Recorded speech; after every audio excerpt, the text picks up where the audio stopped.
I mean, when the country went to war, it had come out of the Depression, there was true sacrifice that was entailed in those days.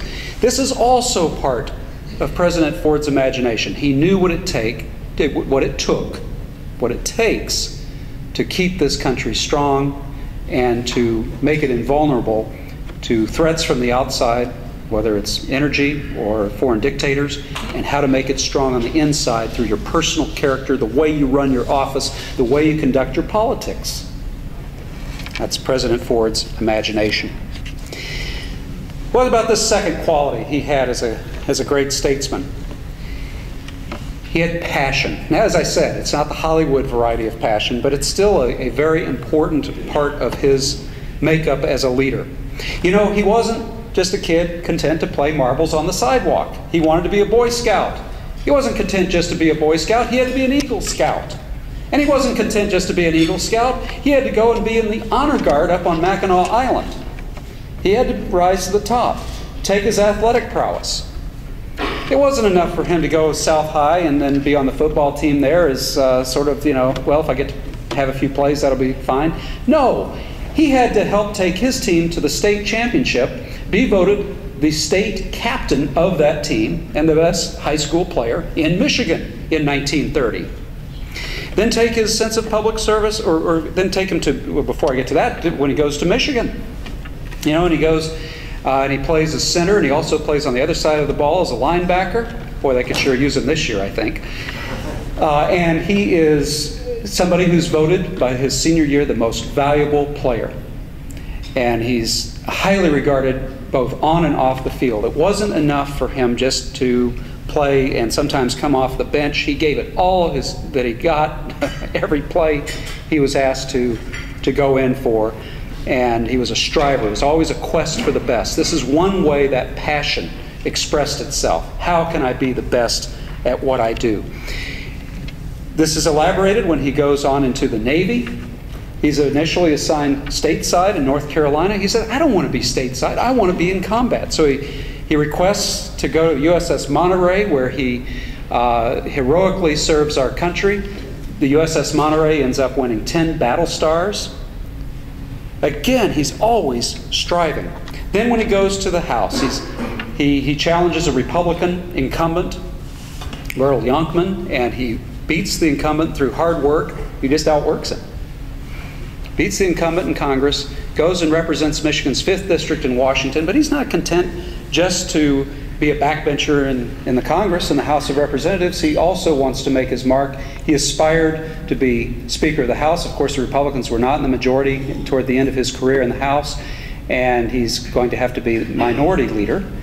But that's the kind of guy he was. People looked to him to lead, and he was able, through hard work and through that passion on the inside, the passion that counts, to make a real difference in his own life and in the lives of others. My word, he made a 24-year string of landslides look easy. He was one of the first guys. Now, I have not been able to verify this. People at the Ford Library in Ann Arbor have said this. He's the first congressman who sets up a mobile trailer that he can move around his district so that he can go out and reach the people. He just works harder and smarter than the opposition. So 13 re-elections to Congress. He just worked hard. He worked hard on the budget. He understood the budget. As I say, he was the kind of guy who would actually, when he served on the Appropriations Committee, he would take all of the homework home. He would take the federal budget home. He could testify without aides, without staff, on the federal budget up through the late 60s and early 70s. A remarkable feat. Let me digress just a minute on the idea of luck in relation to hard work. You know, people say that people who work hard make their own luck. I think that would certainly apply to President Ford. He was able to be extremely lucky. This is the only president who survived 4 very close calls with death. 2 assassination attempts in September of 1975. Sorry for those of you from California. Both of them were in California, these assassination attempts, Sacramento and San Francisco.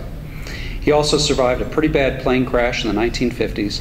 And remember I just mentioned he's been on the USS Monterey?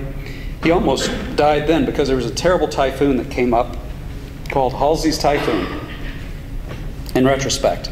And that typhoon killed a number of U.S. sailors. And it was his turn to go out on deck to do his duty, and he had to make the rounds and make sure that the ship was secure, the carrier was secure. And as he was out, he just emerged, and the ship pitched. He landed, and he slid, as he put it in his memoirs, like a toboggan down the deck of the USS Monterey. And because he was such a great athlete, he didn't meet the same fate as many other sailors who died in that particular typhoon. As he was literally being pitched over the edge, he grabbed onto the catwalk and was able to pull himself back up and save his life because of just his upper body strength. He was lucky, but perhaps he made a lot of his own luck. Another aspect of this luck is that President Ford had the ability to inspire others to help him. When he was a kid here in Grand Rapids, from a not real well-to-do family, wanted to go to the University of Michigan, got a scholarship to go there, but they said that they wanted him on the football team in Ann Arbor, but he couldn't afford the $50 a semester tuition.